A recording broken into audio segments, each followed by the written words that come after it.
Difference of proportion. இப்போ நம்ம பார்க்க போறது வந்து டிஃபரன்ஸ் ஆஃப் ப்ரொபோர்ஷன். அப்ப டிஃபரன்ஸ் ஆஃப் ப்ரொபோர்ஷன்னா என்ன அப்படின்னா, இப்போ ஒரே பாப்புலேஷன்ல இருந்து ரெண்டு வேற வேற விதமான சாம்பிள் எடுத்துக்கிட்டு, சரிங்களா, அதோட ப்ரொபோர்ஷனை வந்து சிக்னிபிகன்ட் டிஃபரன்ஸ் இருக்கா இல்லையா. இப்போ எக்ஸாம்பிள் S1ங்கிறது ஒரு சாம்பிள், S2ங்கிறது இன்னொரு சாம்பிள், இதோட மீன். அப்ப இது ரெண்டு கிடையாது இருக்க மீனுக்கு இந்த மாதிரி அந்த ப்ரொபோர்ஷனுக்கு உள்ள இந்த ப்ரொபோர்ஷன் என்ன டீல் பண்ணுதோ அதே தான் அந்த ப்ரொபோர்ஷனும் டீல் பண்ணுதா அப்படின்னு ஸ்டடி பண்றது தான் நம்ம அடுத்தது. சரிங்களா. சோ அப்ப என்ன சொல்லிருக்காங்கன்னா, suppose two large samples of size N1 and N2 are taken respectively from two different population. சரிங்களா. அப்ப நம்ம எடுக்கிறது வந்து வேற வேற பாப்புலேஷன், அதனால ஞாபகம் வச்சுக்கோங்க. இதுல முக்கியமான விஷயம். சரிங்களா. அப்ப ரெண்டு வேற வேற பாப்புலேஷன்ல ஒவ்வொன்றுல இருந்தும் தனித்தனியா என்ன பண்றோம், ரெண்டு லார்ஜ் சாம்பிள்ஸ் எடுக்கிறோம். To test the significant difference between the this sample proportion P1 and P2, find Z equal to P1 minus P2 divided by root of PQ 1 by N1 plus N2. சரிங்களா. இதுல மேல பாத்தீங்கன்னா P1 P2 இருக்கு, ஆனா கீழே பாத்தீங்கன்னா P இருக்கு. அப்ப இந்த P கண்டுபிடிக்கிறது ஃபார்முலா இது. நம்ம இந்த ஆவரேஜ் படிப்போம்ல, ரெண்டு அதாவது ரெண்டு செட்டு கொடுத்துருந்து ரெண்டு செட்டுக்கு ஆவரேஜ்ல பார்ப்போம்ல, N1 X1 பார்த்தா கம்பைன்டு மீன் அப்படின்பாங்கல்ல, N1 X1 bar plus N2 X2 bar divide by N1 plus N2. யாருக்காவது ஞாபகம் இருக்காது? ஓகே. அந்த மாதிரி இங்க என்ன சொல்றாங்க அப்படின்னா, முதலோட ப்ரொபோர்ஷன் ரெண்டாவதோட ப்ரொபோர்ஷன் ரெண்டுக்கு சேர்த்து காமனா Pன்னு ஒரு ப்ரொபோர்ஷன் கண்டுபிடிக்கிறோம். அப்புறம் Qங்கிறது நமக்கு ஆல்ரெடி தெரியும், இது 1 மைனஸ் P. சரிங்களா. இது வந்து ஃபார்முலா. அடுத்து என்ன சொல்றாங்கன்னு பாருங்க. If we want to test the significance of difference between P1 and P, புரியுதா, P1க்கும் கம்பைன்டு Pக்கும் உள்ள டிஃபரன்ஸ் நீங்க பார்க்கணும் அப்படின்னா அப்ப வருங்க, இங்க P1 இங்க P, ஆனா கீழே ஃபார்முலா மாறுது. நோட் பண்ணிக்கோங்க, இங்க ஃபார்முலா என்ன இருக்கு, இங்க ஃபார்முலா என்ன இருக்குன்றத தெளிவா பார்த்துக்கோங்க. சரிங்களா. அடுத்தது மூணாவது என்ன சொல்லிருக்காங்க, சப்போஸ் த பாப்புலேஷன் ப்ரொபோர்ஷன், ஞாபகம் வச்சுக்கோங்க, சாம்பிள் ப்ரொபோர்ஷன் இல்ல, population proportion P1 and P2 are given and P1 not equal to P2. If we want to test the hypothesis that the difference in population proportion is likely to be hidden in the samples of size N1 N2 from the two population respectively அப்படின்றாங்க. என்ன சொல்ல வராங்கன்னா, இந்த difference between the population proportion இருக்குல்ல, அது வந்து sample சைஸை வச்சு இருக்கா இல்ல இல்லையா அப்படிங்கிறத ஸ்டடி பண்றதுக்காக சொல்றாங்க. அப்ப அதுக்கு டெஸ்ட் ஸ்டாட்டிஸ்டிக் எப்படி போறாங்கன்னு பாருங்க. P1 மைனஸ் P2 இது ரெண்டு ஸ்மால், இது ரெண்டு சாம்பிளோடது, இது ரெண்டுமே வந்து பாப்புலேஷனோடது. கீழே என்ன போட்டிருக்காங்க, P1 Q1 P2 Q2. அப்ப இது ரெண்டுமே எதுல இருந்து வந்திருக்கு, பாப்புலேஷனுக்கு வந்திருக்கு. இதுக்கு முன்னாடி வரைக்கும் பார்த்தா நம்ம வெறும் சாம்பிளை வச்சு எழுதிருப்போம், இதுல ஃபுல்லா பாப்புலேஷன் வச்சு எழுதிருக்காங்க. சரிங்களா. If the sample proportion are not known, suppose கொஸ்டின்ல வந்து சாம்பிள் ப்ரொபோர்ஷன் கொடுக்கல அப்படின்னா இந்த ஃபார்முலாவை எப்படி மாத்திக்கணும்னா இப்படி மாத்திக்கணும். இந்த இடத்துல வந்து மாடுலஸ் போட்டுக்கணும், எக்ஸஸா மாடுலஸ் போட்டு போடணும், வேறு எதுவும் மாற்ற வேண்டாம். சரிங்களா. அப்ப என்னென்ன ஃபார்முலா பார்த்துருக்கோம் அப்படின்னா, தனித்தனியா ரெண்டு சாம்பிளோட ப்ரொபோர்ஷன் இருந்தா அதுக்கான ஃபார்முலா, ஒரு சாம்பிளும் ஒரு பாப்புலேஷன் ப்ரொபோர்ஷனையும் கம்பேர் பண்றதுக்கான ஃபார்முலா, அடுத்து பாப்புலேஷன் ப்ரொபோர்ஷன்ல இருக்கக்கூடிய டிஃபரன்ஸை கண்டுபிடிக்கிறதுக்கு, டிஃபரன்ஸை பத்தி பேசுறதுக்கு ஒரு ஃபார்முலா, அந்த டிஃபரன்ஸ்ல சாம்பிள் ப்ரொபோர்ஷன் தெரியல அப்படின்னா அதுக்கான ஃபார்முலா. சரிங்களா. ஸோ மொத்தம் 4 ஃபார்முலா பார்த்துருக்கோம். இப்ப இதுல கூடிய ஃபர்ஸ்ட் சம் பாருங்க. நான் சம்ம ரீட் பண்றேன், கவனிங்க.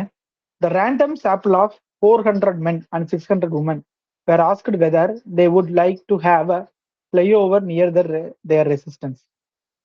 200 men and 325 women were in the favor of the proposal. Test the hypothesis that the proportion of men and women in favor of proposal are at same at 5% level. இப்ப இதுக்கு நீங்க H not என்ன கொடுப்பீங்க?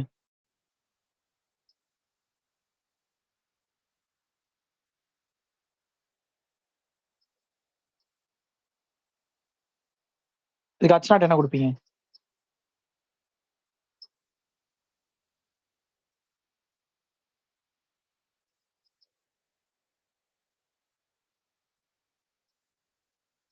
எல்லாரும் இருக்கீங்களா?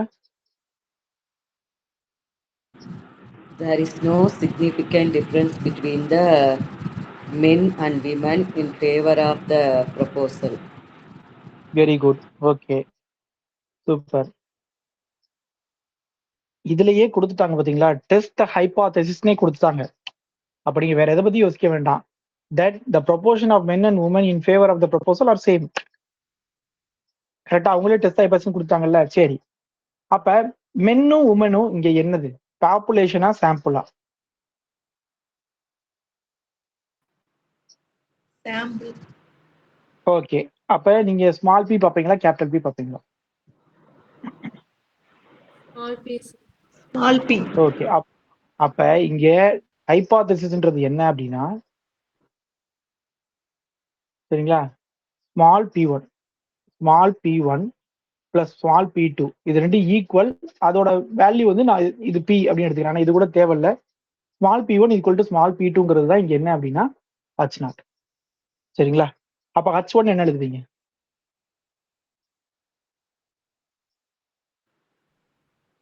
P1 not equal to P2. அடுத்து நான் given data எழுதி வச்சிருக்கேன். N1 வந்து 400. சரியா, அதாவது 400 மென்னு 600 உமனு. அதுல 200 மென் சப்போர்ட் பண்றாங்க, 325 உமன் சப்போர்ட் பண்றாங்க. இப்ப இதுக்கான ஃபார்முலா என்னன்னு சொல்லுங்க. இதுக்கான ஃபார்முலா என்னது? P1 minus P2 divided by square root of PQ 1 by N1 plus 1 by N2. அப்போ P யோட ஃபார்முலா இதெல்லாம் நம்ம கண்டுபிடிக்கணும். அப்ப நமக்கு என்னென்ன தேவைப்படுது, நம்ம தான் ஃபார்முலா எழுதிக்கிறேன். அப்புறம் தான் நமக்கு என்னென்ன வேணுமோ அதை கண்டுபிடிச்சிக்கலாம். P1 minus P2 divided by square root of PQ 1 by N1 plus 1 by N2. இதை தவிர பியும் கியூவும் கண்டுபிடிக்கணும். சரி, இப்போ P1 ஓட வேல்யூ என்ன வரும் சொல்லுங்க. எப்படி கண்டுபிடிக்கணும் P1 ஓட வேல்யூ?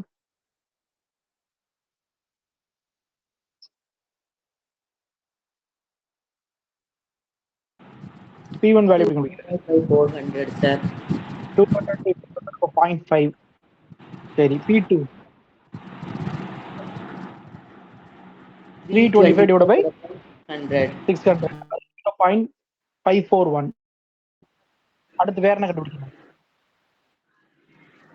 P calculate பண்ணு. P யோட ஃபார்முலா என்ன? N1 P1 plus N2 P2 divided by N1 plus N2. So அப்போ இதோட வேல்யூ தெரியும்.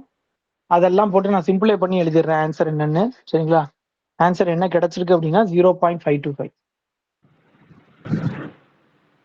அப்ப Qவோட வேல்யூ 1 minus P. அப்ப 0.475. ஸோ இப்போ எல்லா வேல்யூ நமக்கு கிடைச்சிருச்சு. அதை எடுத்து இதில் அப்ளை பண்ண போறேன். நான் இந்த அப்ளை பண்றது இதெல்லாம் நான் செய்ய மாட்டேன். நான் எக்ஸாக்ட் ஆன்சர் தான் சொல்லுவேன், நீங்க தான் செஞ்சு பார்க்கணும். சரிங்களா, அப்ப எல்லா வேல்யூ எடுத்து இதில் அப்ளை பண்ணி நீங்க சிம்பிளை பண்ணும்போது உங்களுக்கு ஆன்சர் என்ன கிடைக்குதுன்னா -1.269. -1.269. இப்ப நம்ம பாக்குற எல்லா டெஸ்ட்டுமே எந்த டெஸ்ட்டுக்கு வச்சு பார்த்துட்டு இருக்கோம்? இது எல்லாமே இப்ப நம்ம பாக்குறது எல்லாமே எதுல பார்த்துட்டு இருக்கோம்? இது என்ன டாபிக்ல பார்த்துட்டு இருக்கோம்? இப்ப நம்ம என்ன டாபிக் படிச்சுட்டு இருக்கோம்?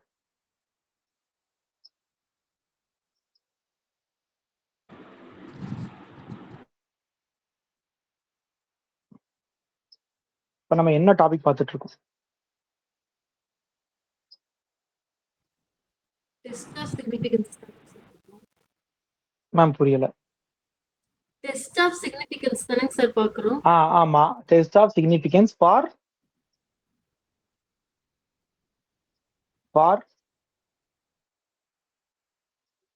டேஷ்.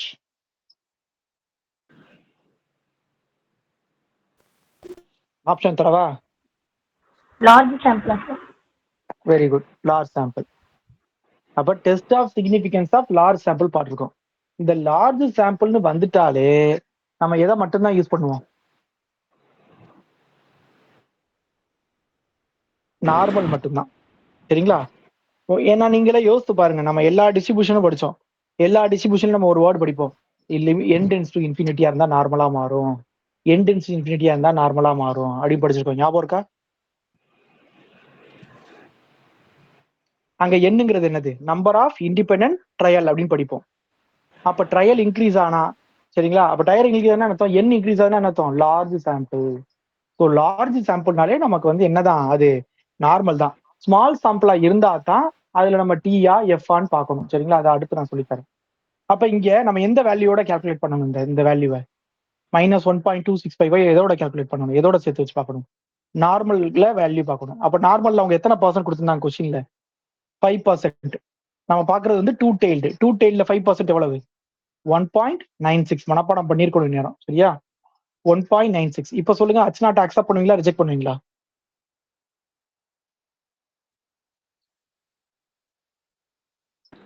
Accepted sir. அப்ப H0 is accepted. அப்ப என்ன அர்த்தம்னா, அந்த ரெண்டு ப்ரொபோர்ஷனும் ஃப்ளைஓவர் சேம்னு சொல்றது வந்து சேமா இருக்கு அப்படின்ற மாதிரி மீனிங், சரியா? அடுத்து செகண்ட் கொஸ்டின். செகண்ட் கொஸ்டின் என்ன சொல்றாங்க பாப்போமா? In a random sample of 400 students of the university teaching department, it was found that 300 students failed in the examination. In other sample of 500 students of the affiliated college, the number of failures in the same examination was found to be 300. Find out whether the proportion of failures in the university teaching department significantly greater than the proportion of failure in the university teaching department and affiliated college together, taken together. இப்ப சொல்லுங்க, நம்ம மேல பார்த்த 4 ஃபார்முலால எந்த ஃபார்முலால வரும்?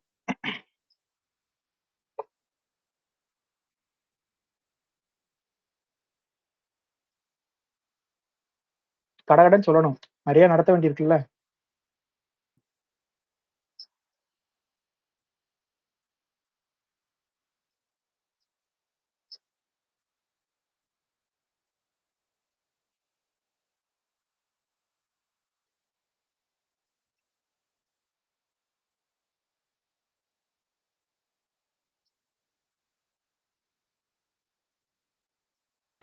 Capital பியும் small பியும் வர்ற ஃபார்முலா சார். இல்ல,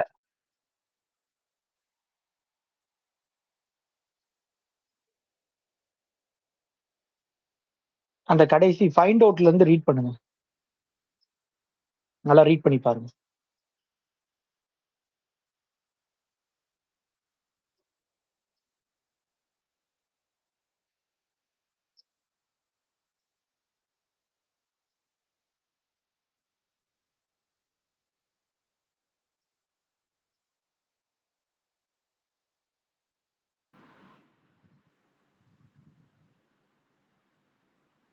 Modulus of P1 minus P2 அதுவா சார்? அந்த formula. இல்ல, கொஸ்டினை ரீட் பண்ணீங்கன்னா இந்த கேபிட்டல் பியும் அதுக்கப்புறம் கேபிட்டல் பியும் ஸ்மால் பியும் கம்பைன் பண்ணியிருக்காங்களோ சார்? சரி. இந்த இந்த இடத்துல என்ன வேர்டு கொடுத்துருக்காங்க?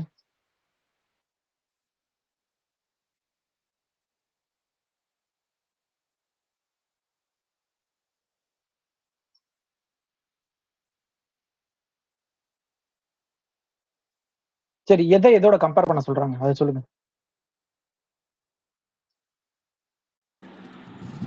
யூனிவர்சிட்டி டிபார்ட்மெண்ட்டோட ப்ரொபோர்ஷன்.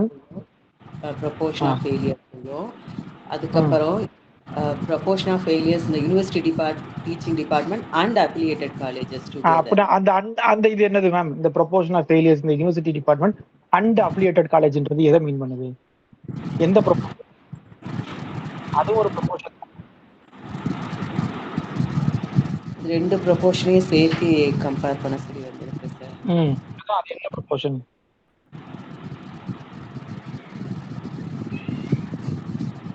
மத்தவங்களுக்கும் தெரியலையா? யாருக்குமே தெரியலையா?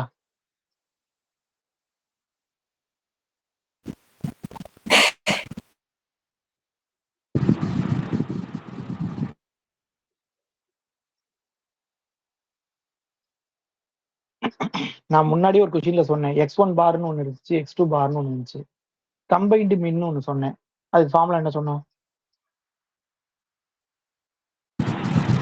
N1 X1 bar plus N2 X2 bar divided by N1 plus N2. அந்த X பார் என்ன மீன் பண்ணுது? என்னதுங்க சார்? அந்த X பார் எதை மீன் பண்ணுது? X bar வந்துட்டு அந்த சாம்பிளோட மீன் வேல்யூ. எந்த சாம்பிள் வேல்யூ? இந்த ப்ராப்ளத்துக்காங்க சார். ஜென்ரலா கேட்குறேன். சாம்பிளோட மீன் வேல்யூ சார். சரி, கோகிலா மேம் பேச முடியுமா உங்களால?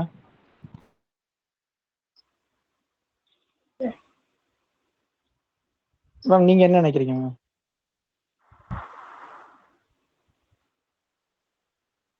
இதுல எந்த ரெண்டை கம்பேர் பண்ண சொல்லிருக்காங்க? எந்த ரெண்டு ப்ரொபோர்ஷனை கம்பேர் பண்ண சொல்லிருக்காங்க?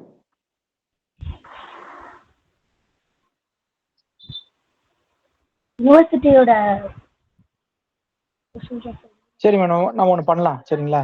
யூனிவர்சிட்டியை நான் P1 வச்சுக்கிறேன், ஓகேவா? யூனிவர்சிட்டியை நான் P1 வச்சுக்கிறேன் மேம். அஃபிலியேட்டடா நான் P2 வச்சுக்கிறேன் மேம். இது வந்து ப்ரொபோர்ஷன் P1 வச்சுக்கிறேன், அஃபிலியேட்டடா P2 வச்சுக்கிறேன். இப்போ இவங்க எந்த ரெண்டை கம்பேர் பண்ண சொல்றாங்க ma'am? P1 P2 P1 P2. நல்லா பாருங்க மேம். இங்க வந்து மேல என்ன கொடுத்தாங்கன்னா யூனிவர்சிட்டி டீச்சிங் டிபார்ட்மெண்ட், அதோட ஒரு இது முடிஞ்சிருச்சு. Significantly greater than the proportion of failures in the university teaching department and the affiliated college.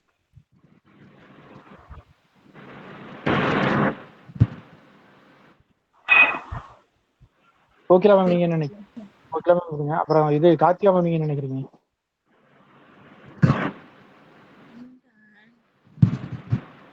Karthika ma'am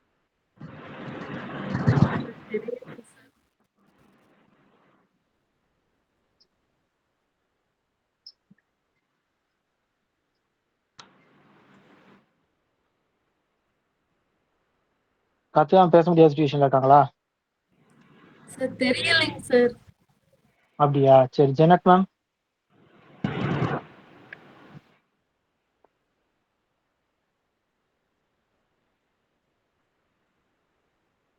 சரி, போன சம்ல Pனா என்னது? இந்த சம்ல P என்னது? P என்னது?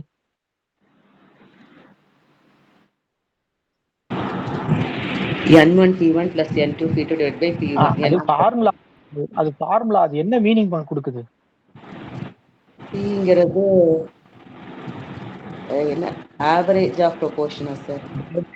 நீங்க தான் சொல்றீங்க x1ன்றது ஒரு ஆவரேஜா இருக்கு, x2ங்கிறது இன்னொரு ஆவரேஜா இருக்கு. அப்ப கம்பைன்ட் ஆவரேஜ்க்கு ஃபார்முலா வந்து இதுதான் நீங்க சொல்றீங்க. ஆமா. இது ரெண்டு இருக்கு. அப்ப அங்க x பேரு, அப்ப அங்க x பாருக்கு பேரு கம்பைன்ட் ஆவரேஜ்னா அப்ப இங்க p க்கு பேர் என்னது? கம்பைன்டு ப்ரொபோர்ஷனா? ஆமா, கம்பைன்ட் ப்ரொபோர்ஷனா என்ன மீனிங்? ரெண்டு ப்ரொபோர்ஷனோட ஆவரேஜ் வேல்யூ எடுத்து பார்க்கணும். இப்ப இப்ப இப்ப உங்களுக்கு எத்தனை பேருக்கு இது புரிஞ்சிருக்கு? அப்ப P1க்கும் கம்பைன்டு ப்ரொபோர்ஷனுக்கும் அது ரெண்டுக்கும் P1க்கும் கம்பைன்டு ப்ரொபோர்ஷனுக்கும் இடையில இருக்க டிஃபரன்ஸை பத்தி பேச சொல்றாங்க. இது எத்தனை பேருக்கு?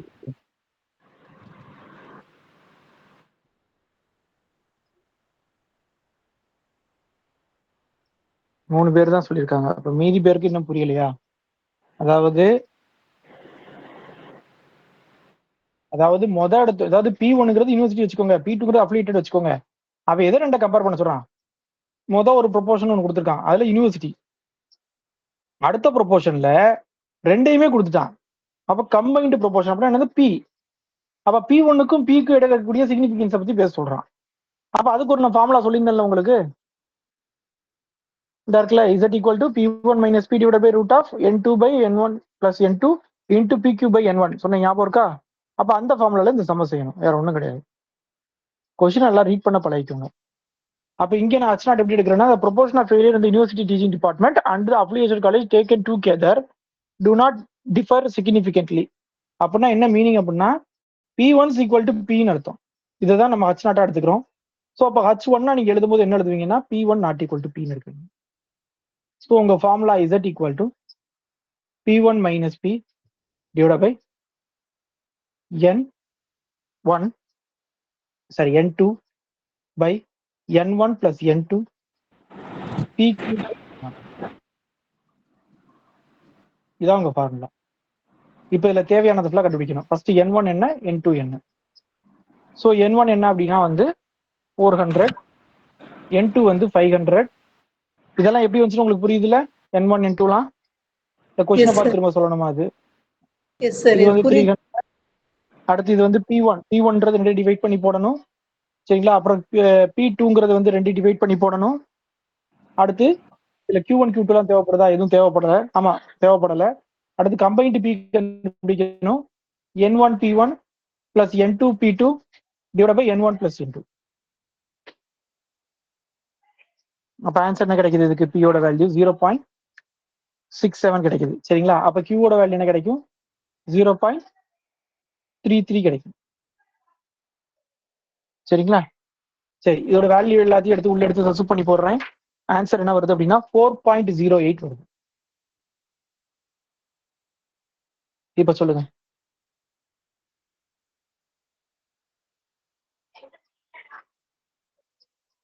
அக்செப்டடா ரிஜெக்டடா? Rejected, sir. Greater than 3, sir. No, rejected, sir. Super super super. Greater than 3, அதனால ரிஜெக்ட் பண்ணிடுறோம் நம்ம. சரிங்களா? நம்ம லெவல் ஆஃப் சிக்னிஃபிகன்ஸே பார்க்க தேவையில்ல.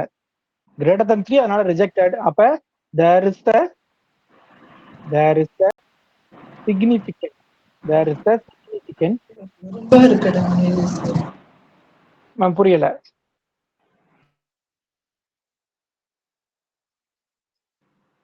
Sorry. there is a significant difference between P1 and P ன்னு அர்த்தம். சரிங்களா? சோ அதோட அந்த கொஸ்டின் முடிஞ்சது. இப்போ மூணாவது கொஸ்டின். ஓகேவா? மூணாவது கொஸ்டின் என்ன சொல்றாங்க பாப்போமா?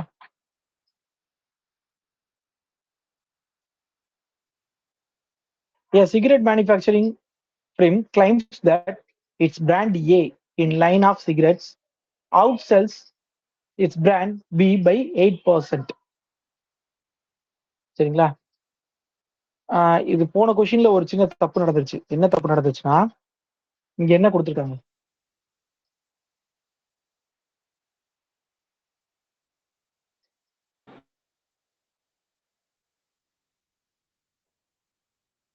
கிரேட்டர் தன் கொடுத்துருக்காங்க. அப்ப H0 டிஃபைன் பண்ணும்போது there is no significant difference எடுக்கணும். ஆனா H1 எப்படி எடுக்கிறது? H1 என்ன எடுத்துருக்கணும்? அப்ப இந்த இடத்துல H1 P1 greater than P, sir. P1 greater than P எடுத்துக்கணும். அப்ப இது என்ன டெய்லு?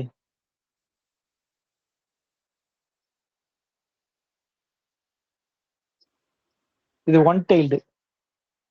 அப்ப ஆனா ஒன் டெய்ல்லையுமே நமக்கு 3 விட பெருசா வராது இல்ல? சரிங்களா? அதனால இதுல வந்து நமக்கு பிரச்சனை வராம போயிடுச்சு. ஆனா ஒன் டெய்ல்டா இல்ல டூ டெய்ல்டா நம்ம எப்பவுமே பாத்துக்கணும். புரிஞ்சுதா? இப்ப தெரியுதா கொஸ்டின்ல இருந்து எப்படி ஒன் டெய்ல் எடுக்கிறோம், டூ டெய்ல் எடுக்கிறோம்னு? ஓகே, திரும்ப இந்த இதுக்கு வருவோம். சரிங்களா? அப்ப சிகரெட் ஏ வந்து ரொம்ப விக்குது than the cigarette B, அது பிராண்ட் பி by 8% கொடுத்துட்டாங்க. சரிங்களா? It is found that 42 out of sample of 200 smokers prefers brand A and 18 out of another sample of 100 smokers prefer brand B. Test whether the 8% difference is a valid claim. சரிங்களா? அப்ப H0 எப்படி சொல்றது? H0 என்ன சொல்றது? H0 என்ன சொல்லணும்? ரெண்டுக்கும் உள்ள டிஃபரன்ஸ் வந்து 8% தான் அப்படின்னு சொல்லணும். அதை இன்னொரு விதமா எப்படி சொல்லலாம்? P1ங்கிறது ஏவோட வச்சுக்கிடுவோம், P2ங்கிறது என்ன வச்சுக்கலாம்? பியோட வச்சுக்குவோம். அப்ப ஏ ப்ரொபோர்ஷனை விட பி ப்ரொபோர்ஷன் எவ்வளவு கூட இருக்கு? இப்படி எழுதிக்கலாமா?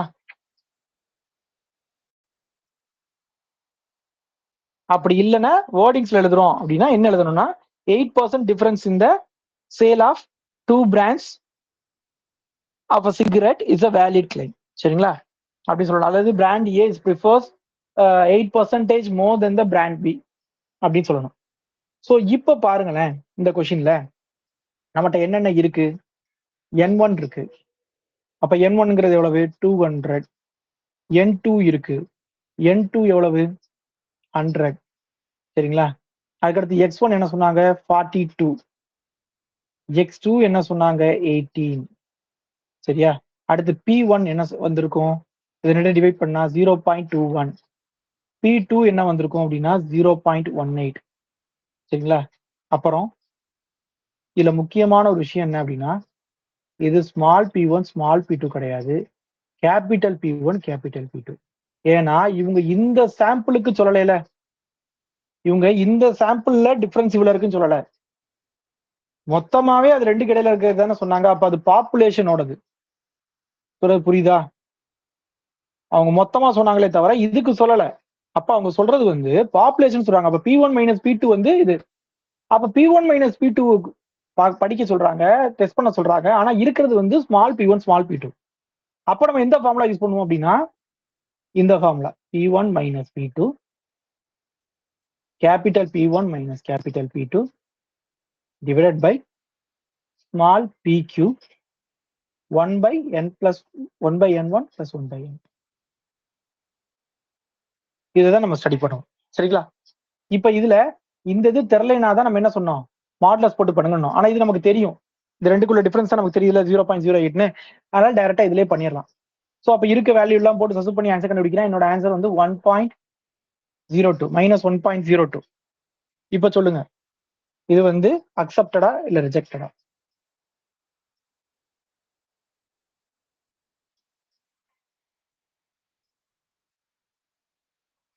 சார் இந்த H1 எப்படி எழுதணும் சார்?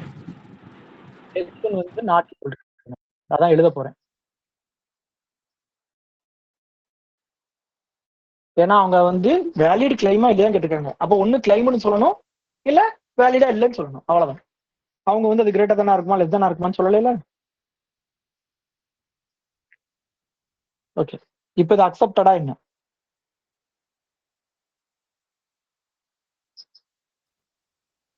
சார் 5%க்கு 1.96 தெரியும் sir. Okay, very good.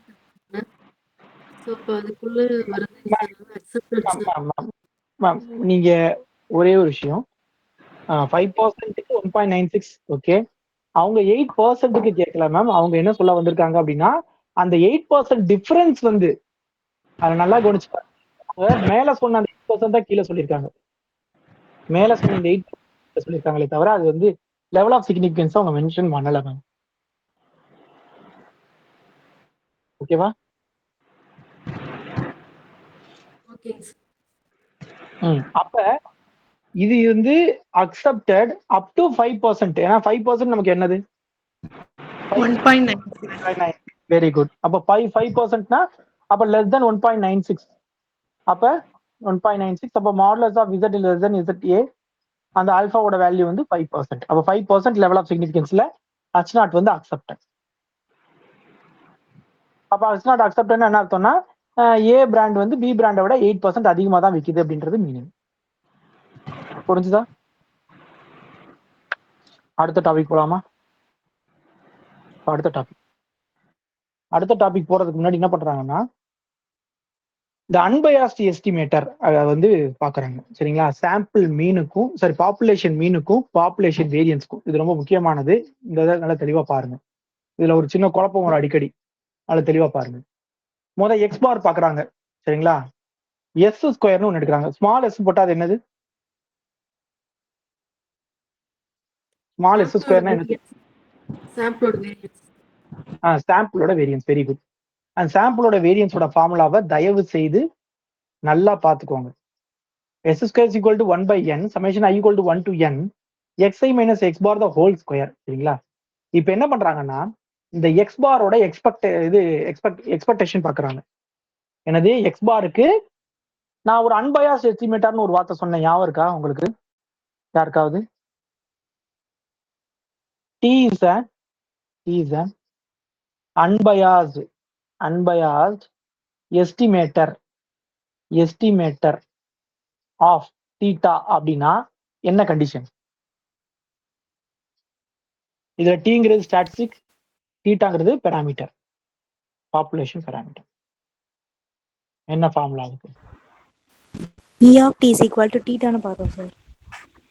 E of t is equal to theta. Very good. அப்ப E of t is equal to தீட்டான்னு வந்துச்சுன்னா அப்ப இந்த தீட்டாவை வச்சு என்னால இந்த டீயை வச்சு இந்த தீட்டாவை என்னால எஸ்டிமேட் பண்ண முடியும் அப்படின்னு நம்ம பார்த்துருந்தோம். ஸோ அதே மாதிரிதான் என்ன பண்றாங்க அப்படின்னா எக்ஸ்பெக்டேஷன் ஆஃப் எக்ஸ் பாரோட வேல்யூ பாக்குறாங்க, மியூ கிடைக்குது. அதனால sample mean is an unbiased estimate of the population mean. இது புரிஞ்சுது எல்லாத்துக்கும்?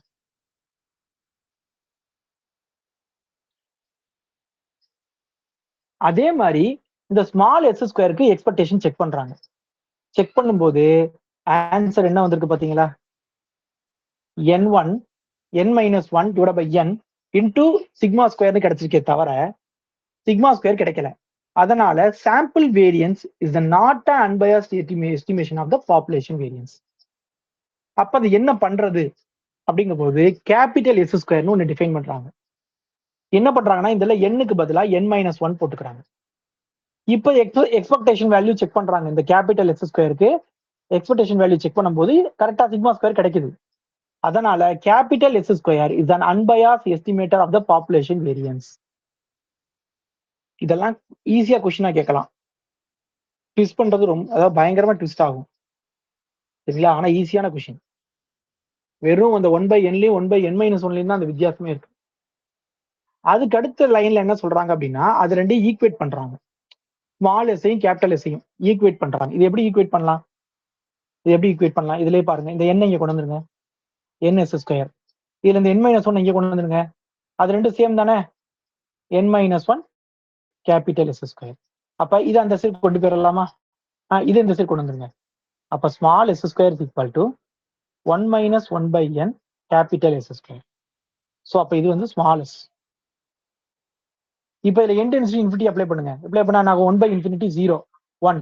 அப்ப ரெண்டுமே என்னவாயிருது? சேம் ஆயிருது. அப்ப லார்ஜ் சாம்பிள்ஸ் போகும்போது ரெண்டும் ஒரே மாதிரி இருக்கு. பட் ஸ்மால் சாம்பிள்ஸை இது ஒரு டிஃபரன்ஸ் ஏற்படுத்துது. சரிங்களா? ஞாபகம் வச்சுக்கோங்க. அப்ப sample variance is not an unbiased estimate of the population variance, whereas capital S square is an unbiased estimator of the population variance. அடுத்து இது வந்து நம்ம முன்னாடி பார்த்தது, பட் புக்ல அதெல்லாம் கொடுத்தனால இன்னொரு மென்ஷன் பண்ணிருக்கேன். சாம்பிள் மீனோட ஸ்டாண்டர்ட் எரர் வந்து சிக்மா பை ரூட்டன். இது அந்த பெரிய டேபிள்லயே இருக்கும். சரிங்களா? அந்த பெரிய டேபிள்லயே இருக்கும். இப்ப அடுத்து நம்ம எங்க வர்றோம் அப்படின்னா மூணாவது டாபிக் என்னன்னா test of significance of single mean. சரிங்களா? Single mean. அப்ப என்ன கொடுக்குறாங்க பாருங்க. Under the null hypothesis the sample mean has been drawn from the samples has been drawn from a population with mean mu and variance sigma square. That is, there is no significant difference between the sample mean and the population mean. The test statistics. இது புரியுதா என்னன்னு? ஒரு பாப்புலேஷனோட மீன் வந்து இதுதான் அப்படின்னு நம்மளை வந்து test பண்ண சொல்லுவாங்க ஒரு சாம்பிளை கொடுத்து. சரிங்களா? அப்ப நம்ம என்ன பண்ணுவோம்? சாம்பிளோட மீனை கண்டுபிடிச்சு அது ரெண்டையும் வச்சு இந்த இசட்டோட வேல்யூ கண்டுபிடிச்சு அதை வச்சு நம்ம என்ன சொல்லணும்னா ஓகே பாப்புலேஷன் மீன் இதுதான் இருக்கும் அப்படின்னு நம்ம சொல்லணும். சரிங்களா? அப்ப இதுக்கு ஃபார்முலா வந்து x bar minus mu divide by sigma divide by root n. அந்த சிக்மா ரூட்டன் ஏன் கீழே போட்டுக்கோன்ற முன்னாடியே சொன்னேன். அதுதான் standard error of x bar. சரிங்களா? ஸோ இதான் formula for single mean test.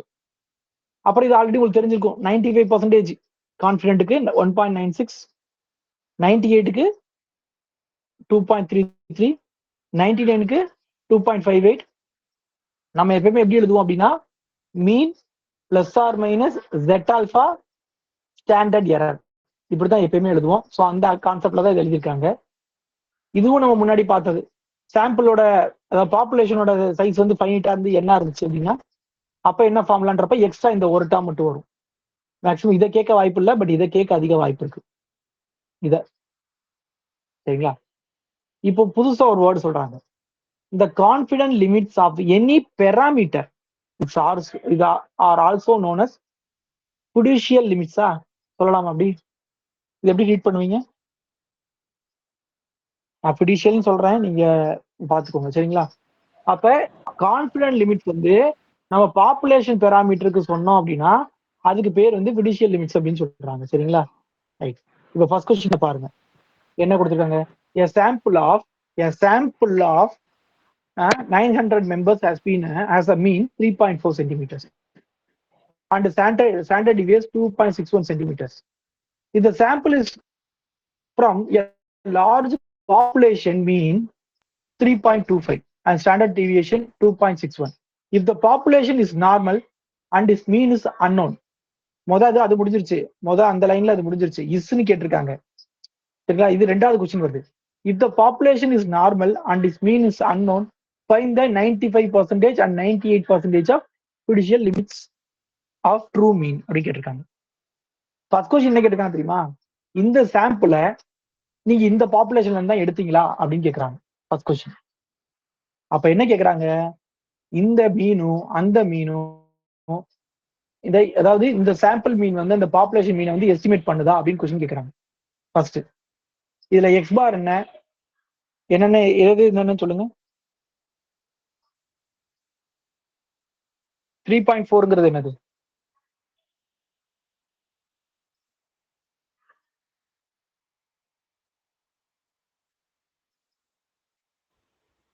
சாம்பிளோட mean sir. X bar. Very good. அடுத்தது 2.61.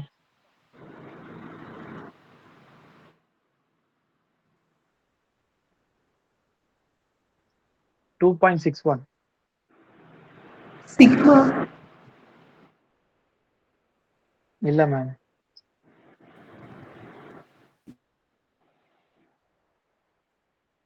Standard error sir. Standard deviation கொடுத்தாங்க மேம். நான் வந்து சிம்பிள் தான் கேட்கிறேன்.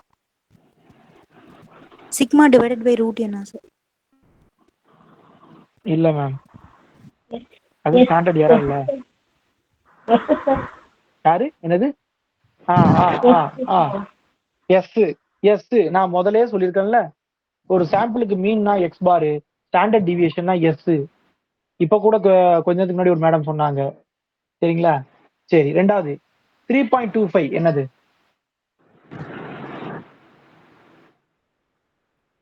3.25 என்னது? அது என்னது மேம்? என்ன பாப்புலேஷனோட மீன் நியூ. அது new. Very good, very good. 2.61 sigma.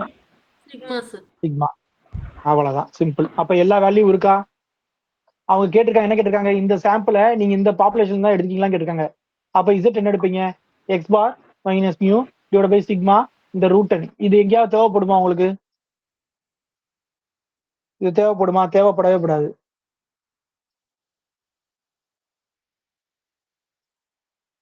ஆனா கிட்டத்தட்ட ரெண்டுமே சேமா தான் இருக்கு, அதனால பிரச்சனை இல்லை இங்க. சரியா? ரெண்டுமே சேமா தான் இருக்கு, பிரச்சனை இல்லை. ஆனா இது நமக்கு தேவைப்படாது, ஸ்மால் எஸ் இதுல தேவைப்படாது. அப்ப மீதி இருக்க எல்லா வேல்யூயும் உள்ள போடுங்க. X bar 3.4, 3.25 divide by 2.61 divide by square root of 900. So answer என்ன வருதுன்னு நான் சொல்றேன். ஆன்சர் வந்து 1.73 வருது. இப்ப என்ன சொல்வீங்க?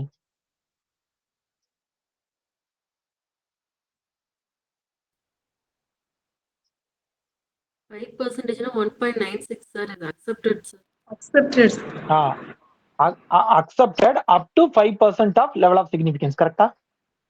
ஓகே. ஓகே. அப்ப அப்ப அப்ப நம்ம கடைசி நம்ம கன்க்ளூஷன் என்ன நம்ம சொல்லணும்? அப்ப இந்த சாம்பிள இந்த பாப்புலேஷன்ல இருந்தா நான் எடுத்தேன் அப்படின்றத நான் அக்செப்ட் பண்ணிக்கிறேன். சரியா? அடுத்த கொஸ்டின் இருக்காங்க. If the population is normal, its mean is unknown. Mean is அன்னோன்னா என்னது? என்ன தெரியாது நமக்கு? மியூ தெரியாது. சரிங்களா? Find 95% and 98% of fiducial limits of the true mean. அப்ப அதானே கேட்டிருக்காங்க, மேலக்க தான் கேட்டிருக்காங்க, இந்த லிமிட்ஸ் கேட்டிருக்காங்க. அப்ப ஃபார்முலா என்ன? X bar plus or minus 95 கேட்டிருக்காங்க. 95னா என்ன வரும்? 5% லெவல்.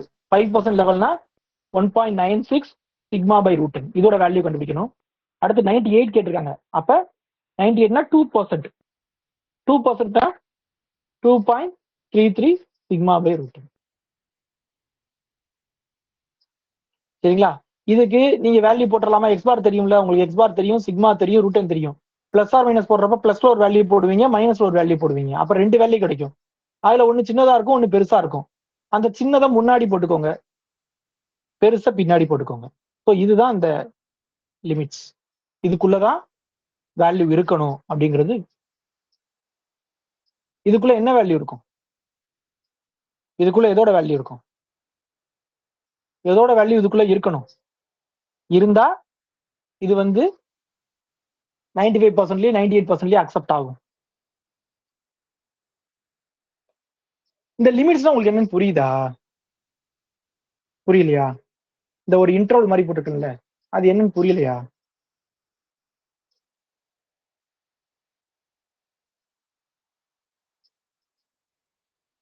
இது எங்க இருந்து வந்துச்சு முதல்ல இந்த இந்த இது?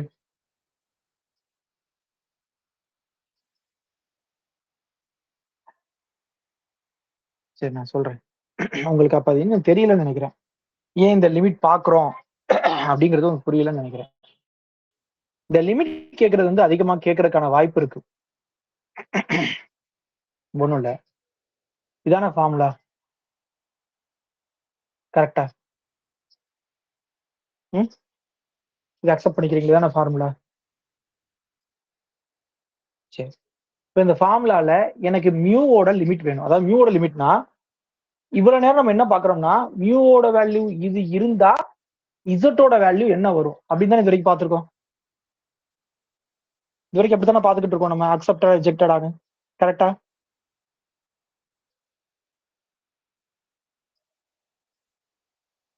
மற்றவங்களுக்கு புரியலையா? ஓகே, இப்ப நம்ம என்ன பண்றாங்க, என்ன கேக்குறாங்க அப்படின்னா, எனக்கு இது தெரியாது, இதோட வேல்யூ என்ன இருந்தா அக்செப்ட் ஆகும் அப்படிங்கறத இப்ப கொஸ்டின். இந்த மியூவோட வேல்யூ என்னவா எந்த இன்டர்வலுக்குள்ள இருந்தா நீ 5% அக்செப்ட் பண்ணுவ, அதாவது 98% அக்செப்ட் பண்ணுவ, இல்ல 95% அக்செப்ட் பண்ணுவேன்னு கேக்குறாங்க. இப்போ உங்களுக்கு கொஸ்டின் புரியுதா என்னன்னு?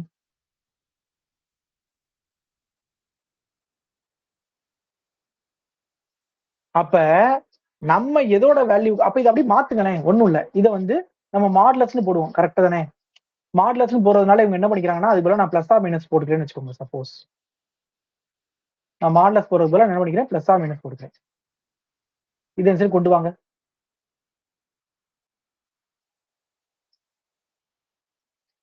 இந்த மியூ இங்க கொண்டு வாங்க, இதை இங்க கொண்டு வாங்க.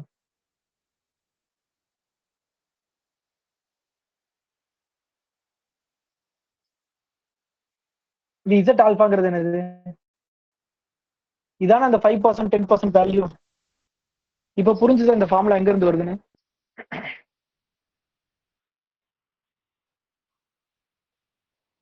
இதான நம்மளோட அந்த புடிஷியல் லிமிட்ஸோட இன்டர்வலுக்கான ஃபார்முலா. Yes sir.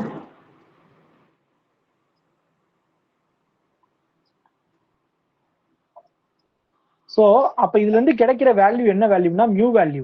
அவங்க என்ன சொல்றாங்கன்னா அந்த மியூ வேல்யூ வந்து இந்த இன்டர்வலுக்குள்ள இருந்துச்சுன்னா 9%ல அக்செப்ட், 95%ல அக்செப்ட் ஆகும், 98%ல அக்செப்ட் ஆகும்ன்றாங்க. இப்ப எத்தனை பேருக்கு இது புரிஞ்சுது இந்த விஷயம்? ஓகே, சூப்பர், எல்லாத்துக்கும் புரிஞ்சிச்சு.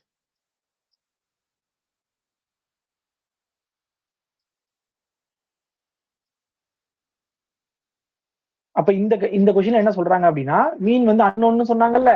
அப்ப அந்த பாப்புலேஷனோட மீன் வந்து இதுல இருந்து இதுக்குள்ள இருந்துச்சுன்னா சரிங்களா, அது அக்செப்டபிள், இல்லைன்னா நாட் அக்செப்டபிள். அவ்வளவுதான் மீனிங், வேற ஒண்ணும் கிடையாது. சரியா? அதுவே நல்லா கவனிச்சு பாத்தீங்களா, இது வந்து 95%, இது வந்து 95% ரீஜியனு, இது 98% ரீஜியனு. அப்ப ரீஜியன் அதிகமாகும் போது அந்த இன்டர்வல்ல வேல்யூ அதிகமாகுது. தெரியுதா உங்களுக்கு டிஃபரன்ஸ்? தெரியுதா? இங்க 3.2 இருந்துச்சு, இங்க என்ன ஆயிடுச்சு 3.1 ஆயிடுச்சு. பாத்தீங்களா? 3.5ன்றது 3.6 ஆயிடுச்சு. பாத்தீங்களா? இன்டர்வல் பெருசாகுதுல, அக்செப்டட் ரீஜியனோட வேல்யூ பெருசாகுது. தெரியுதா உங்களுக்கு? அந்த இன்டர்வலோட வேல்யூ அதிகமாகுது பாருங்க. சரியா? ரைட். இப்ப அடுத்தது என்ன அப்படின்னா test of significance of difference means. Difference of means சரிங்களா? இப்ப x1ங்கிறது mean of sample of size of n1 from the population mean mu1 and variance sigma 1 square, and x2 with the mean of sample of size of n2 from the population mean mu2 and the variance sigma 2 to test whether there is a significant difference between x1 bar and x2 bar. சரிங்களா? அப்ப ரெண்டு பாப்புலேஷன்ல இருந்து நான் தனித்தனியா ரெண்டு sample எடுத்து அந்த ரெண்டு சாம்பிளுக்கு இடையில உள்ள டிஃபரன்ஸ், சிக்னிபிகன்ட் டிஃபரன்ஸ் இருக்கா அப்படின்னு செக் பண்றதா அதுக்கு ஃபார்முலா.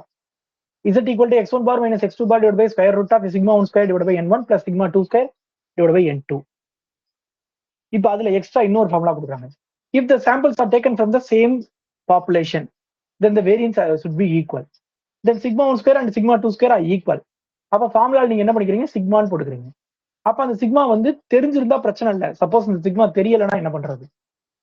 அப்ப அந்த சிக்மா தெரியல அப்படின்னா நீ சாம்பிளோட வேரியன்ஸ்ல இருந்து பா n1 s1 square plus n2 s2 square divide by n1 plus n2.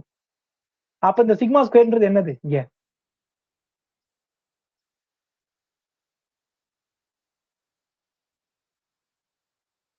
ஏன் சிக்மா ஸ்கொயருக்கு இந்த ஃபார்முலா போட்டிருக்காங்க? இந்த ஃபார்முலா போட்டாலே அது பேர் என்னது?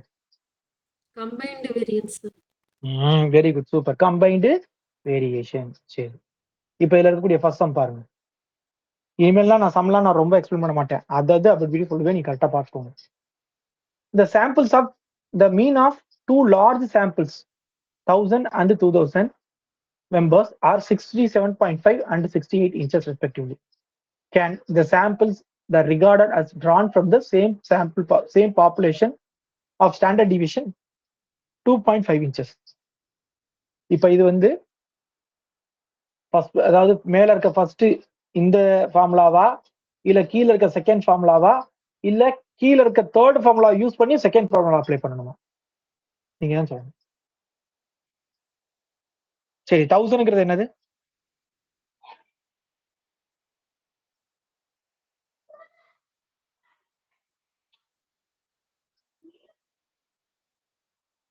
என்னப்பா? N1 sir. N1 சரி சார். சரி, 2000ங்கிறது N2 சார். N2. 67.5ங்கிறது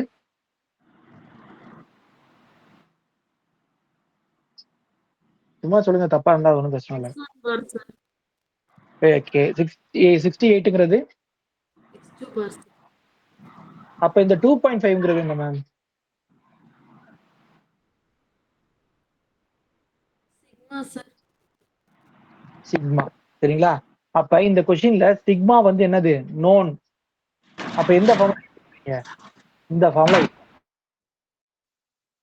சரிங்களா? அப்ப இங்க h0 என்ன h0 என்ன சொல்லுவீங்க? μ1 ஈக்குவல் டு μ2. இங்க h0 என்ன அப்படின்னா μ1 equal to μ2 and sigma equal to 2.5. அதையும் எழுதணும், ஏன்னா சேம் பாப்புலேஷன்ல இருந்து எடுக்கிறோன்றத சொல்லியிருக்காங்கல்ல, அதுக்காக. h1 என்ன எழுதுவீங்க? μ1 நாட் ஈக்குவல் டு μ2. அதுல இந்த சிக்மா பத்திலாம் பேசணும்னு அவசியம் கிடையாது. சரியா? அப்ப இந்த வேல்யூ உங்களுக்கு தெரியுமா? x1 பார் தெரியும், x2 பார் தெரியும், சிக்மா தெரியும், n1 தெரியும், n2 தெரியும். நான் வேல்யூ எவ்வளவு வருதுன்னு சொல்லவா? வேல்யூ வந்து -5.1 வருது. இப்ப என்ன சொல்லுவீங்க?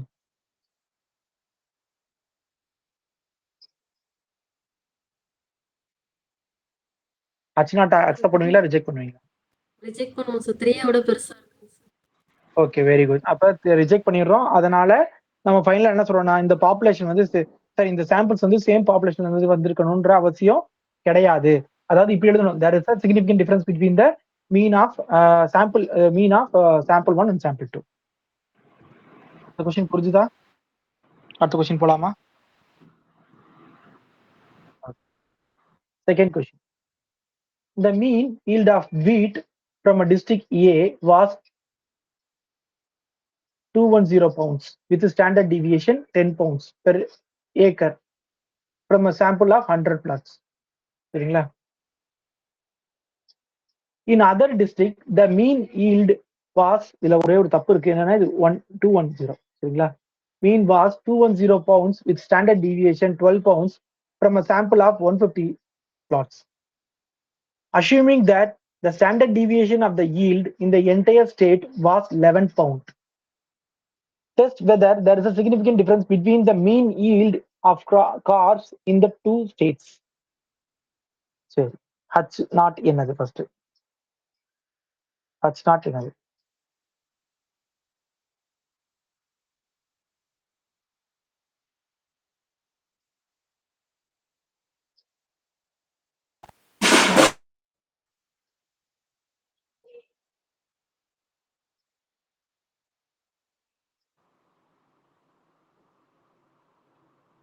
There is no significant difference, sir.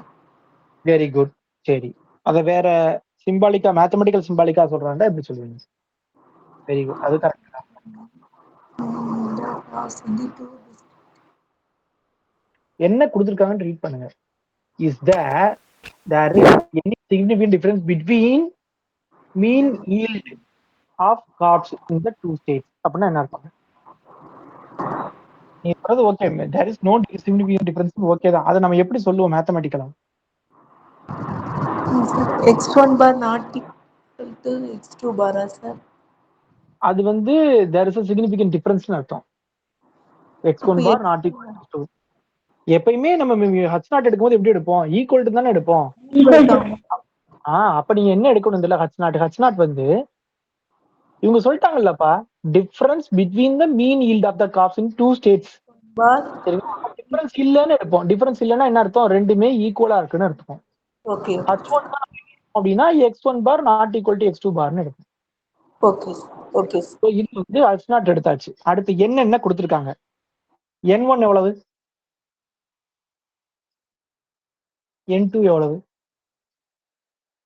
x1 பார் எவ்வளவு? x2 பார் எவ்வளவு? சரி, n1 வந்து நீங்க சொல்ல மாட்டீங்க, நானே எழுதிக்கிறேன்.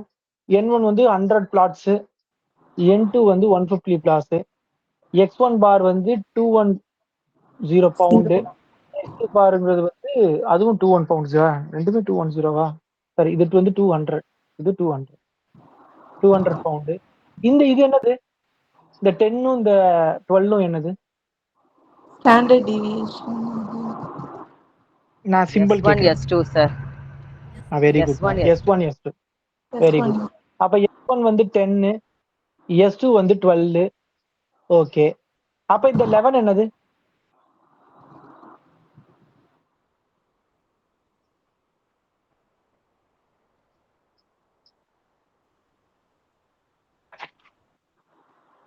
சிக்மாவா sir? Very good ma'am. Sigma பாப்புலேஷனோடது. சரிங்களா? மொத்த ஸ்டேட்டோடதுன்னா பாப்புலேஷனோடது. அப்ப எந்த ஃபார்முலா யூஸ் பண்ண போறோம் அப்படின்னா நம்ம இந்த ஃபார்முலா யூஸ் பண்ண போறோம். ஏன்னா சிக்மா நோன், எனக்கு வந்து சிக்மா நோன். அப்ப எந்த ஃபார்முலா யூஸ் பண்ண போறேன் அப்படின்னா இந்த ஃபார்முலா யூஸ் பண்ண போறேன். சரிங்களா? அந்த ஃபார்முலா யூஸ் பண்ணி எல்லா வேல்யூ சப்ஸ்டிட்யூட் பண்றேன். எனக்கு வேல்யூ என்ன வருதுன்னு நான் சொல்றேன். வேல்யூ வந்து எனக்கு வந்து 7.04 வருது. 7.04 வருது எனக்கு.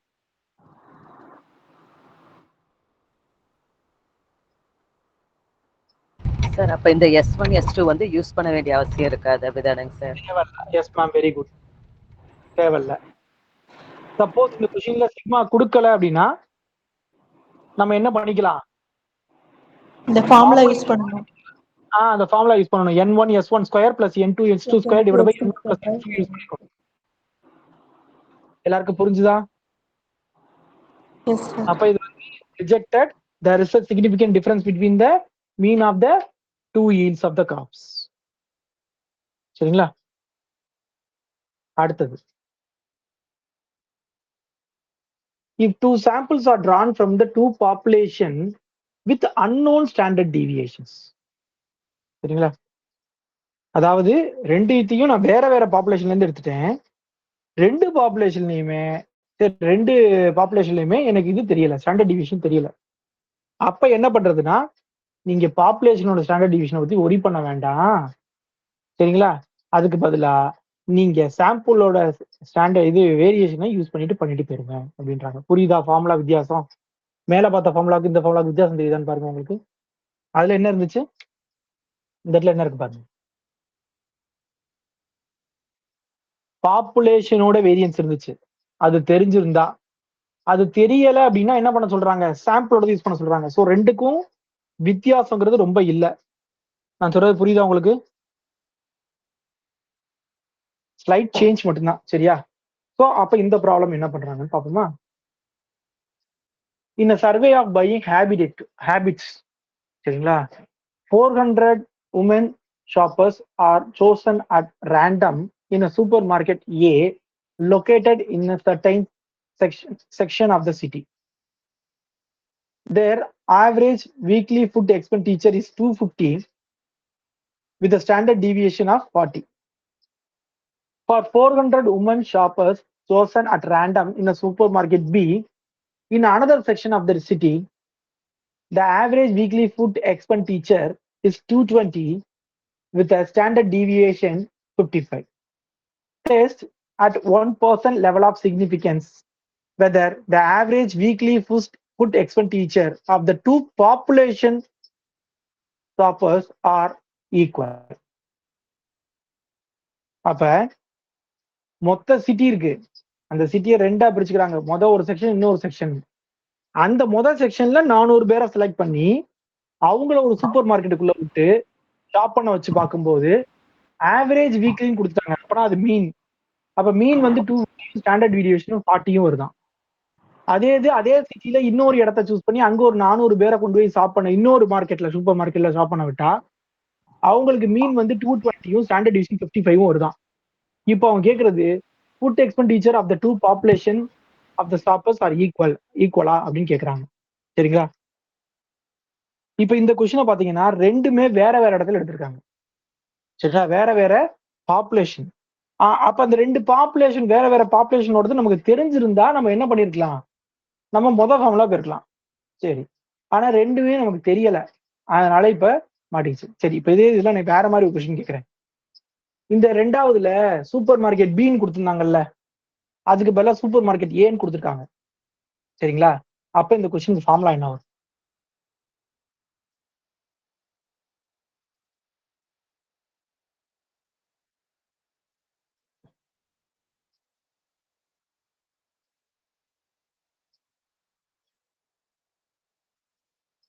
ஃபார்முலா ஐடென்டிஃபை பண்றது தான் இதுல பெரிய கஷ்டம்.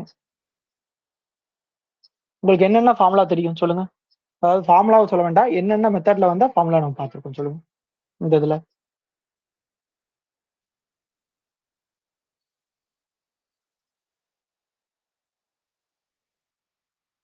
எந்த ஃபார்முலாவும் பார்க்கல. அப்ப ஃபார்முலா என்ன காமிக்குவா நானு? சரி, ஃபர்ஸ்ட் ஃபார்முலா என்ன சொல்லுது? இந்த ஃபார்முலா என்ன சொல்லுது? மேல இசட் இருக்க ஃபார்முலா ஃபர்ஸ்ட் ஃபார்முலா என்ன சொல்லுது?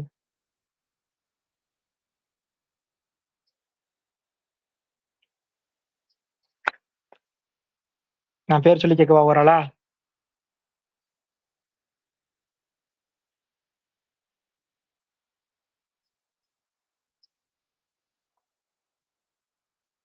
சரி, ரைட்டு, நானே சொல்றேன். ஃபர்ஸ்ட் இருக்கிறது டிஃப்ரெண்ட் பாப்புலேஷன். சரிங்களா? Different population, different population. சரிங்களா? அது ரெண்டுக்குமே சிக்மா நோன். சிக்மா வந்து நோன். இந்த கொஸ்டின் என்ன அப்படின்னா சேம் பாப்புலேஷன் சிக்மா நோன். இங்க சிக்மா நோன் என்ன அர்த்தம்னா சிக்மா 1ம் சிக்மா 2வும் நோன் அர்த்தம். அதுக்கு அடுத்தது இதுவும் சேம் ஃபார்முலா தான். இங்கேயும் இதே இசட் தான், சேம் இசட் தான். பட் ஆனா இங்க வந்து சிக்மா வந்து அன்னோன். அதாவது சேம் பாப்புலேஷன் சிக்மா அன்னோன், இந்த ஃபார்முலா. சரிங்களா? நாலாவது ஃபார்முலா என்ன அப்படின்னா டிஃப்ரெண்ட் பாப்புலேஷன் சிக்மா அன்னோன்.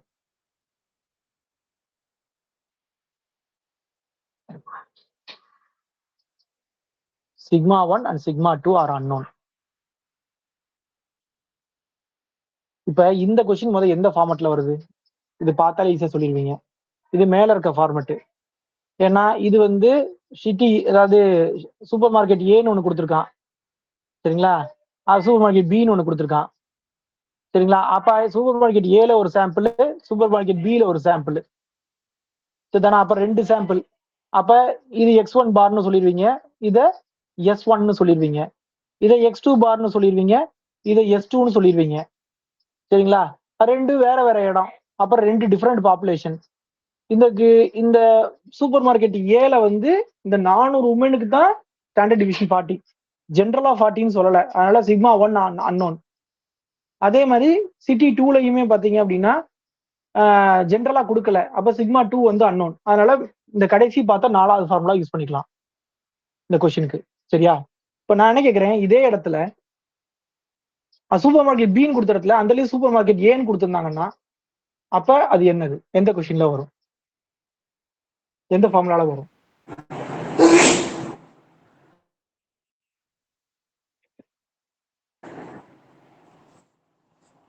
அது கம்பைன்ட் இதுல வரும். கம்பைன்ட் இதுல வரும். ஓகே, பாப்புலேஷன் டிஃபரெண்டா same population. Same population with unknown variance இதுல வரும். சேம் பாப்புலேஷன் வித் அன்னோன் இதுல வரும். வேற வேற சூப்பர் மார்க்கெட் எடுத்தனாலதான் நமக்கு ரெண்டு பாப்புலேஷனா மாறிடுச்சு. அதே இது ஒரே சூப்பர் மார்க்கெட் எடுத்தா அப்ப என்ன இருக்குன்னா பாப்புலேஷன் சேமா இருக்கும். சரிங்களா? அப்ப இதே கொஸ்டினை மாத்தி கேட்டா எழுத தெரியும். சரி, இந்த கொஸ்டினை பார்த்த உடனே தெரியுது இந்த கொஸ்டின் வந்து இந்த மாடலு. அதனால நம்ம என்ன பண்றோம் அப்படின்னா எல்லா வேல்யூவும் நம்ம கையில இருக்கு. x1 பார் இருக்கு, x2 பார் இருக்கு, s1 இருக்கு, s2 இருக்கு. எல்லாத்தையும் உள்ளத்துக்கு அப்ளை பண்ணி போட்டீங்கன்னா ஆன்சர் கிடைக்கும். ஆன்சர் என்ன கிடைச்சிருக்குன்னா 8.82 கிடைச்சிருக்கு. ஆன்சர் வந்து 8.82 கிடைச்சிருக்கு. நமக்கு எத்தனை லெவல் ஆஃப் சிக்னிஃபிகன்ஸ் சொல்லியிருக்காங்க? 1 லெவல். 1 லெவல் ஆஃப் சிக்னிஃபிகன்ஸ் டிஃபரன்ஸ்னா எவ்வளவு வரும்? 2.58. அப்ப 2.5 விட அதிகமா இருக்கு. அப்ப ரிஜெக்ட் பண்றீங்க. ரிஜெக்ட் பண்றீங்கன்னா there is a 2.58 significant sir. Sorry 2.58.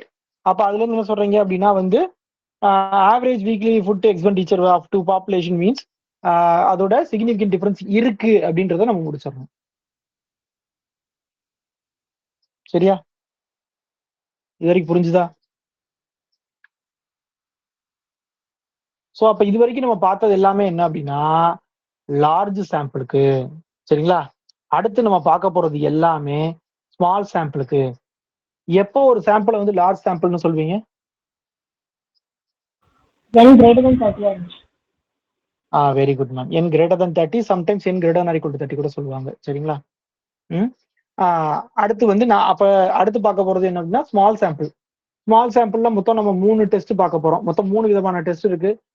Student t test, F test, chi square test. இந்த ஸ்டூடெண்ட் டி டெஸ்ட் எதுக்கு யூஸ் ஆகுது அப்படின்னு ஒரு லிஸ்ட் இருக்கு, ஒரு 4-5. இப்ப லார்ஜ் சாம்பிளுக்கு நம்ம என்னென்ன பார்த்தோம்? 4 பார்த்திருக்கோம். Single proportion, difference of proportion, single mean, difference of mean, 4 பார்த்திருக்கோம். அப்படிதானே? இதே மாதிரி டிஃபரன்ஸ் ஆஃப் ஸ்டாண்டர்ட் டிவியேஷன் ஒன்று இருக்கு. பட் அது நமக்கு வந்து சிலபஸ்ல இல்ல, விட்டுட்டாங்க. அப்புறம் ஸ்மால் சாம்பிள்ஸ்ல டி இருக்கு, எஃப் இருக்கு, சை ஸ்கொயர் இருக்கா. இதுல டீக்கு இதே மாதிரி ஒரு 3 டிவிஷன் 4 டிவிஷன் இருக்கு. எஃப்க்கு 1 டிவிஷனோ 2 டிவிஷனோ இருக்கு. சை ஸ்கொயருக்கும் ஒரு 3 டிவிஷன் வரைக்கும், அதாவது 6 டிஃபரன்ஸ் வரைக்கும் இருக்கு. நம்ம அந்த 3 தான் பார்க்க போறோம். நம்ம சிலபஸ்ல 3 தான் வருது. ஸோ அதை மட்டும் தான் பார்க்க போறோம். சரிங்களா? ஸோ இதெல்லாம் பார்த்தாதான் இந்த யூனிட் முடியும். இதெல்லாம் பார்த்துட்டு அப்புறம் அனோவா பார்க்கணும். அனோவா பார்த்தா இந்த யூனிட் முடியும். இன்னைக்கு கிளாஸ் இதோட முடிச்சுக்கலாம். நாளைக்கு ஸ்மால் சாம்பிள்ஸ் ஆரம்பிச்சிருவோம். இதை ஃபுல்லா நீங்க நல்லா ரீகால் பண்ணிக்கோங்க. ஓகேவா? தயவு செய்து, சரிங்களா, ஒரு விஷயம் நல்லா தெளிவா புரிஞ்சுக்கோங்க.